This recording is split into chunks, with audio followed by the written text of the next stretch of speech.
Tuition पढ़ाता था एक मौलवी बेचारा, 45 साल का 50 साल का, पढ़ाता था कुरान किसको, 18-20 साल की लड़की को। और धीरे धीरे वो लड़की खूबसूरत थी, मौलवी के दिल में आ गई। 45-50 साल का मौलवी 18 साल की लड़की पर फिदा हो गया। अब वो डायरेक्ट कैसे कहते कि मौलाना बेटी बेटी बेटी कह के पढ़ाता था, कैसे कहते कि हमें तुमसे प्यार है। उसने वजीफा करा, सिफली अमल करा और खाने पीने की किसी चीज पर फूंकता रहा 11 दिन तक, फू फू फू फू सिफली अमल। और गया और कहने लगा बेटी तुम बहुत खूबसूरत हो, तुम पर किसी की नजर न लगे, इसलिए मैं ये चीज पढ़ के लाया हूं, इसको तुम खा लेना। और वो था जो खा ले तो वो दीवानी हो जाए। सिफली अमल, गंदा अमल, जादू टोना। उस लड़की ने कहा ठीक है मौलाना साहब हम बाद में खा लेंगे। उसने कहा बेटी खा जरूर लेना। कहा ठीक है। उसने उठाकर रख दिया एक ताक में, भूल गई, नहीं खा पाई, सो गई। रात में हवा चली, वो नीचे गिर गई खाने की चीज। सुबह उठी, उस लड़की ने झाड़ू दी, वो खाने की चीज भी कूड़े के साथ बाहर चली गई। और बाहर चली गई तो उसको खा गई एक कुतिया। बजाय लड़की के वो खा गई कुतिया। अब बजाय लड़की के वो कुतिया मौलाना साहब पे आशिक हो गई। जहां मौलाना साहब वहां कुतिया, जहां मौलाना साहब वहां कुतिया, जहां मौलाना साहब कुतिया। मौलाना साहब नमाज पढ़ने जा रहे, कुतिया भी मस्जिद की तरफ जा रही। मौलाना कहते कौन सी मुसीबत में फंस गए। बाद में पता चला कि मौलवी ने जिसके लिए कुआं खोदा था उसमें खुद गिर गया। मेरे भाइयों, आप किसी मौलवी से कहो कि मुझे फलां की लड़की से मोहब्बत है, फौरन दे देगा। और उसी मौलवी से कहो कि मुझे आपकी बेटी से मोहब्बत है तो कमीना आ गया। जो चीज तुम अपनी बेटी के लिए पसंद नहीं कर रहे हो, दूसरों के लिए वो चीज कैसे बना के दे रहे हो तुम। आए मौलवी, मौलवी जर्जीस तुझे मौलवी नहीं कठमुल्ला मानता है, बिका हुआ मानता है, जमीर फरोश मानता है। मौलवी जर्जीस की नजर में तेरी कोई औकात नहीं है। एक लड़की वाला भोपाल के अंदर मेरे साथ मामला आया, मौलाना 2-3 सालें हो गई, मेरी बेटी बड़ी परेशान है, कुछ असर है उसके ऊपर, ज़रा देख लो। मैंने कहा भैया मुझे देखना वेखना नहीं आता, मैं क्या। अरे मौलाना चलिए तो कुछ दमम कर दीजिए, देख तो गए तो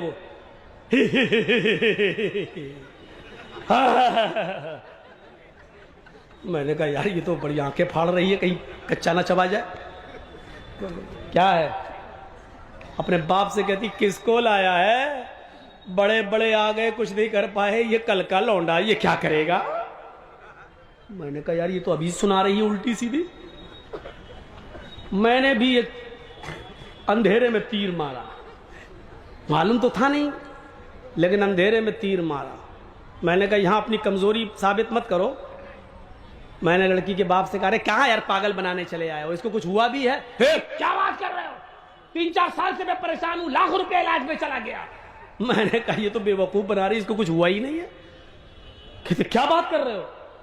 मैंने कहा सुनो, उसके कान में मैंने कहा लड़की के बाप से, तुम्हारी बेटी जिस लड़के से शादी करना चाहती है तुम्हें ऐतराज है। क्या बात कर रहे हो। मैंने कहा वो स्कूल में जाती थी, किसी लड़के से प्यार कर बैठी है। ये सब मैं ऐसे ही कह रहा हूं, मुझे खुद नहीं मालूम, अंधेरे में तीर चला रहा हूं मैं। मैंने कहा कि उस लड़की का प्यार हो गया और तुम्हें पता चल गया, तुम शादी नहीं होने दे रहे हो, इसलिए वो सब ड्रामा कर रही है। शायद मेरे बाप इस ड्रामे से तंग आ जाए और हमारी शादी उसी के साथ कर दें।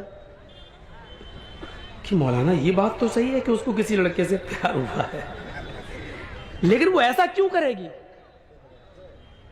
अब हमें कड़ी मिल गई, कड़ी ये मिल गई कि बाप ने इस बात को कबूल कर लिया कि हाँ किसी लड़के से प्यार हुआ है। मैंने कहा ये प्यार का मैटर है। मैंने कहा चलो जर्जीस, दिल में सोचा इसका इलाज करके देखो, बस एक अंधेरे में तीर। मैंने कहा अच्छा ठीक है, एक काम करो 1 किलो सरसों का तेल लाओ। वो लोग ले आए जल्दी से। मैंने उन्हीं के सामने कहा स्टोव जलाओ, स्टोव जला दिया। मैंने कहा कि इस तेल को कढ़ाई में गर्म करो। वो गर्म होने लगा, उबलने लगा, खोलने लगा। जब लड़की देख रही है, जब खूब खोल गया, उबल गया, तो मैंने लड़की के बाप से और उसके भाई से कहा कि दोनों भाई मिलकर इसके दोनों हाथ पकड़ लो, और लड़की के बाप से कहा कि तुम इसका सर मजबूती से पकड़ लो। बोले क्या करोगे। मैंने कहा मैं बताता हूं। मैंने कटोरी में ऐसे तेल लिया और मैंने आगे बढ़ा, खोलता हुआ तेल। कहने लगे क्या करोगे? मैंने कहा वो इस लड़की के कान में मैं डालूंगा ये तेल। बोले क्यों? मैंने कहा जो शैतान इसके अंदर घुसा हुआ है वो कान और आंख के रास्ते से अभी निकल के भागता, तुम देखिएगा। मैं इस लड़की के कान में डालता हूँ ये तेल, खोलता हूँ, पकड़ो कस के। जैसे हम लेके आगे बढ़े, हमने कहा पकड़ो पकड़ो, हमने कहा इस लड़की को कुछ नहीं होगा, वो जिन्नात भागेगा जो इसके अंदर है, पकड़ो। उन लोगों ने मजबूती से पकड़ा और जैसे ही मैं करीब गया वो कहती है मौलवी क्या कर रहा? मुझे कुछ नहीं हुआ, मुझे कुछ नहीं हुआ। अबे मेरे कान फाड़ेगा, मेरे पर्दे फाड़ेगा, अरे मुझे कुछ नहीं हुआ। मैंने कहा देखो ये तो कह रही कुछ नहीं हुआ। मैंने कहा बता कब से बेवकूफ बना रही है अपने आप सब कह। मैंने जल्दी बता नहीं तो अभी 3 साल से। क्यों? हमारी शादी नहीं होने दे रहे हैं वहां। हमने देखा 3 साल से ड्रामा कर रही है, 3 साल से।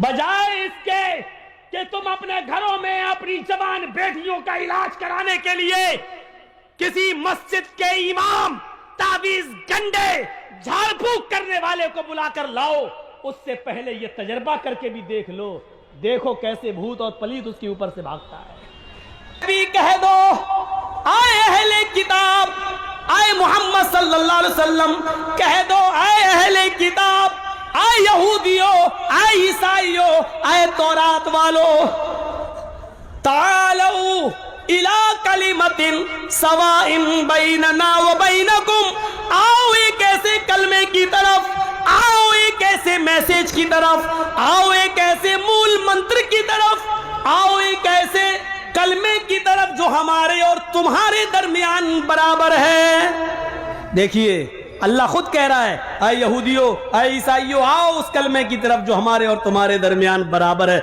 यानी वही कलमा तुम्हारा भी है और वही कलमा हमारा भी है। ये कलमा हमेशा एक रहा है, नबियों के हिसाब से उसका दूसरा जुज बदलता रहा, लेकिन पहला जुज कभी नहीं बदला। नूह अलैहिस्सलाम आए तो कलमा पढ़ा जाता था ला इलाहा इल्लल्लाह नूह रसूलुल्लाह। मूसा आए तो कलमा पढ़ा जाता था ला इलाहा इल्लल्लाह मूसा रसूलुल्लाह। ईसा आए तो कलमा पढ़ा जाता था ला इलाहा इल्लल्लाह ईसा रसूलुल्लाह। मुहम्मदुर रसूलुल्लाह आए तो कलमा पढ़ा जाता था ला इलाहा इल्लल्लाह मुहम्मदुर रसूलुल्लाह। आप देख रहे हैं ला इलाहा इल्लल्लाह में चेंजिंग नहीं हो रही है। मूसा आ रहे तब भी ला इलाहा इल्लल्लाह, नूह आ रहे हैं तो ला इलाहा इल्लल्लाह, ईसा आ रहे हैं तो ला इलाहा इल्लल्लाह। मूल मंत्र में कमी नहीं हो रही है, मूल मंत्र नहीं बदला जा रहा है। इसीलिए आज भी मूल मंत्र नहीं बदला गया, आज भी मूल मंत्र में चेंजिंग नहीं हुई है। आज भी देख लो यहूदियों का भी यही कलमा है, यहूदियों का भी यही कलमा है। बाइबल में और ईसाइयत में तो साफ कह दिया है there is no god but god is only one. Allah एक ही है, उसके अलावा कोई दूसरा नहीं है। ये मूल मंत्र हमारे हिंदू धर्म के ग्रंथों में भी नहीं बदला गया, मूल ग्रंथों में मूल शिक्षा नहीं बदली गई। ब्रह्म सूत्र में लिखा है एकम ब्रह्मा द्वितीय नास्ते ने नास्ते किंचन, एक ही ब्रह्मा है, दूसरा नहीं है, बिल्कुल नहीं है, कतई नहीं है, हरगिज नहीं है। आप देख रहे हैं एक ही कलमा है जो ईसाइयत में भी है, एक ही कलमा है जो यहूदियत में भी है, एक ही कलमा है जो हिंदू धर्म के अंदर भी है। एकम ब्रह्मा द्वितीय नास्ते, एक ही ब्रह्म है, दूसरा नहीं। इस ब्रह्मांड का रचयिता और रचनाकार एक है, इस कायनात का बनाने वाला एक है, क्रिएटर ऑफ यूनिवर्स एक है, इस ब्रह्मांड का, इस नीले जगत का स्वामी एक है, इस पूरी दुनिया को बनाने वाला एक है, दूसरा नहीं है, बिल्कुल नहीं है, हरगिज नहीं है, कतई नहीं है। ये मूल मंत्र कभी नहीं बदला गया है, बल्कि अथर्ववेद के अंदर तो अनकही के जुमले आज तक मौजूद हैं। जो पंडित मरता है तो मरने से पहले अपने बेटे से अनकही के जुमले जरूर कह देता है और अपने बेटे को सिखा देता है ला इलाहा हरणे पापन इल्लल्लाह परम पिदम, ला इलाहा हरणे पापन इल्लल्लाह परम पिदम। हाय मेरे बेटे मरने से पहले तू भी ला इलाहा इल्लल्लाह पढ़ लेना, हाय मेरे पुत्र मरने से पहले तू भी ला इलाहा इल्लल्लाह पढ़ लेना। मोक्ष प्राप्त हो जाएगी, तेरी मग़फ़िरत हो जाएगी, तेरी बख्शिश हो जाएगी। हरण पापन, जब तू ला इलाहा इल्लल्लाह पढ़ लेगा तो तेरे सारे पाप मिट जाएंगे, तेरे सारे पाप खत्म हो जाएंगे, तेरे सारे पाप मिट जाएंगे। अथर्ववेद के कांड में यह भी बात कह दी गई है, ला इलाहा हरण पापन इल्लल्लाह परमपिदम। अब क्या रह गया? ये कलमा हमारे हिंदू भाइयों का भी कलमा कभी नहीं बदला गया। और आगे वाला जुमला है वन्ना मुहम्मद रसूलुल्लाह, मुहम्मद अल्लाह के रसूल हैं। तो इसमें कोई शक नहीं है, इसमें कोई शक नहीं है। मूसा अलैहिस्सलाम ने भी आखिरी नबी की बशारत दी, ईसा अलैहिस्सलाम ने भी आखिरी नबी की बशारत दी।